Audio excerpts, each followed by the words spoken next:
Bom, pessoal, vamos aí para o segundo episódio aí da nossa série aí que nós falaremos aí das principais alterações na Lei 8.429 de 1992, né? Alterações essas que foram agora levadas a efeito pela Lei 14.230 de 2021. Eu quero tratar hoje de uma alteração que eu achei bastante interessante. É uma alteração que é necessária na lei, né? Para que assegure que o contraditório e a ampla defesa seja exercido com paridade de armas entre acusação e defesa, né? Que é uma garantia de todo o cidadão brasileiro que se vê processado, né? O devido processo legal, ele estabelece que as partes litigantes elas têm que ter acesso aos mesmos tipos de expediente para a dedução de sua pretensão em juízo, ou no caso da defesa, para que possa exercitar o direito, né, de forma ampla. Então eu quero falar hoje da alteração que traz aí no artigo, uma nova redação aí, né, no artigo 17, parágrafo 6º, incisos 1 e 2. Primeiro, gostaria de falar do inciso 1. Vamos ler aqui a redação da lei para que a gente possa discutir, né, de forma a trazer a nossa contribuição aí, né, para esse debate aí em torno dessas alterações na Lei 8.429. Então, o parágrafo 6º do artigo 17, com a redação dada pela Lei 14.230 de 2021, da Lei 8.429, ele vigora desde 26 de outubro agora, passado, com a seguinte redação. Parágrafo 6º do artigo 17. A petição inicial observará o seguinte. E aí ela traz dois incisos. Nós vamos falar agora do inciso 1º apenas. Inciso 1º. Deverá individualizar a conduta do réu e apontar os elementos probatórios mínimos que demonstrem a ocorrência das hipóteses dos artigos 9º, 10 e 11 desta lei e de sua autoria, salvo impossibilidade devidamente fundamentada. Vejam bem, a primeira parte desse dispositivo ela é de suma importância e se trata de um avanço, né, legal e que traz, né, no seu texto aí algo que a jurisprudência já havia consolidado, mas que para a segurança jurídica dos litigantes é importante que esteja na lei. O que é esse algo que a jurisprudência já havia consolidado?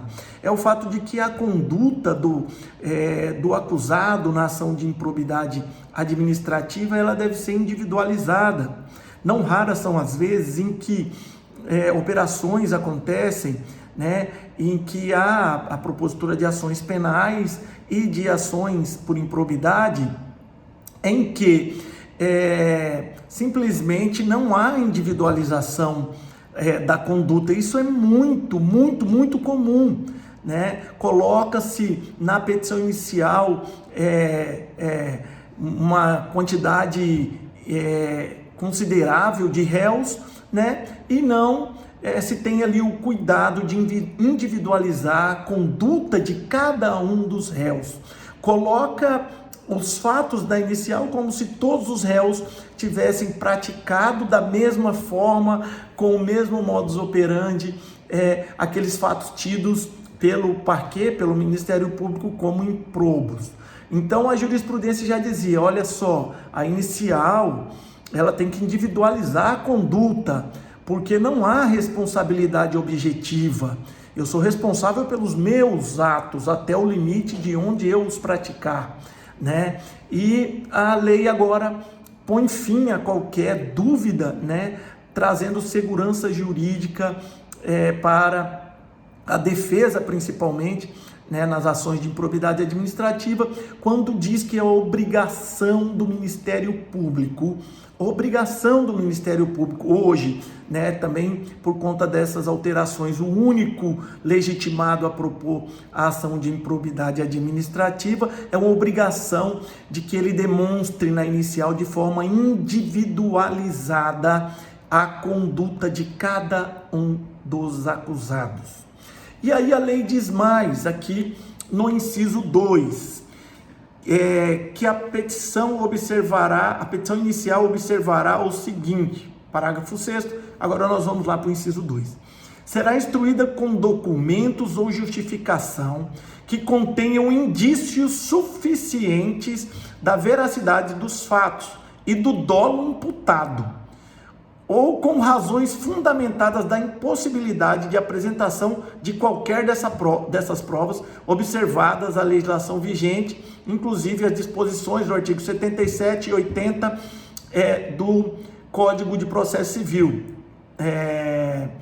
que remete aí à questão da litigância de má-fé, questões que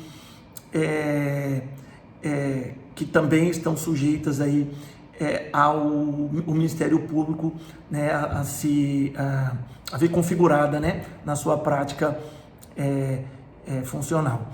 Mas o que nós queremos chamar a atenção é que a primeira parte do inciso 2, ela diz com bastante veemência que a inicial ela tem que ser acompanhada dos documentos, né, e justificações, né, que contenham indícios suficientes da veracidade do fato e do dolo, que hoje é um elemento subjetivo imprescindível para a configuração de qualquer dos atos de improbidade administrativa. Mas a segunda parte desse dispositivo é que nos preocupa, porque diz que, caso o Ministério Público não tenha os indícios suficientes da veracidade, né, e do dolo imputado, ele pode apresentar razões fundamentadas, né, da impossibilidade de apresentação dessas provas. Quer dizer, isso poderá dar vazão, né, a excessos, né, e a abusos, né, no manejo da ação de improbidade. Muito embora ali a lei faça a ressalva de que ficará o parquê, né, o Ministério Público, sujeito às sanções impostas àquela parte que litiga de má-fé. Todavia, entretanto, a ação de improbidade administrativa é uma ação de caráter punitivo e acusatório, como bem fala a alteração, né, constante da Lei 14.230, né, de 2021. Então, se ela é uma ação acusatória e punitiva, nos parece que haverá, com certeza, uma discussão aprofundada, né, da pertinência jurídica dessa segunda parte aí do inciso 2 do parágrafo 6º do artigo 17, porque é inconcebível que, sem indício suficiente de autoria, o Ministério Público ingresse com a ação, simplesmente justificando, né, a impossibilidade de apresentar esses indícios naquele momento. Se não tem os indícios naquele momento, o Ministério Público dispõe de expedientes pré-processuais, né, que garantem, né, a investigação da improbidade através dos inquéritos que correm no Ministério Público para apurar os atos de improbidade.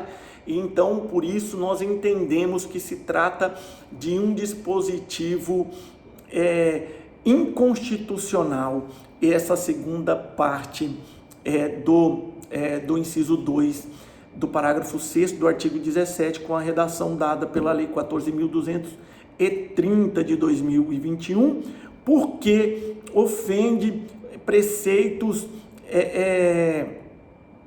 preceitos da mais alta magnitude jurídica, né, para garantia do contraditório e da ampla defesa, né, do devido processo legal. Então, uma interpretação mais aprofundada de ordem principiológica nos revelará com certeza a inconstitucionalidade se admitir que o Ministério Público ingresse com uma ação que tem caráter punitivo e acusatório, sem apresentar no momento da sua distribuição os indícios suficientes, né, mínimos, né, de autoria,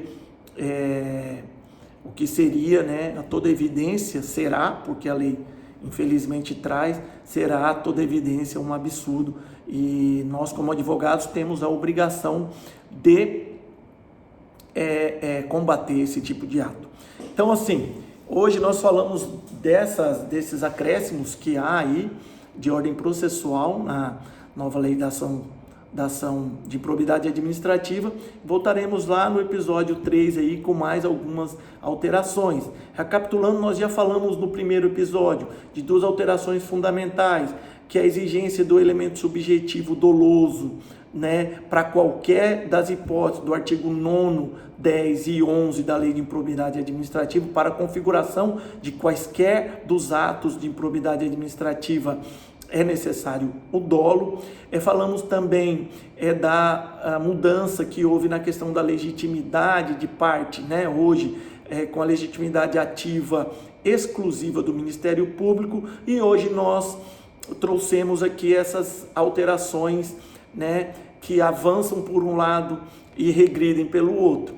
Avançam no sentido da determinação, da individualização da conduta de forma expressa na lei, né, o que já vinha sendo decidido pelos tribunais, mas retroage quando abre uma possibilidade do ingresso da ação antes de haver ali, de posse do Ministério Público, os indícios, os documentos, as provas, né, que constituam um indício suficiente para sustentar a propositura de uma ação de tamanha gravidade, né? Mas eu tenho certeza que nós, como advogados, saberemos tratar o tema nos tribunais, e com certeza essa segunda parte aí do inciso 2 do parágrafo 6º do artigo 17, né, com a redação dada pela Lei 14.230 de 2021, não irá resistir aos debates de ordem constitucional que deverão ser travados. Um abraço a todos,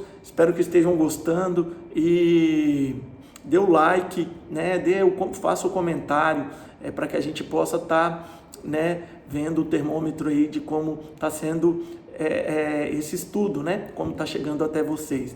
Muito obrigado e até o terceiro episódio aí da nossa série sobre improbidade administrativa.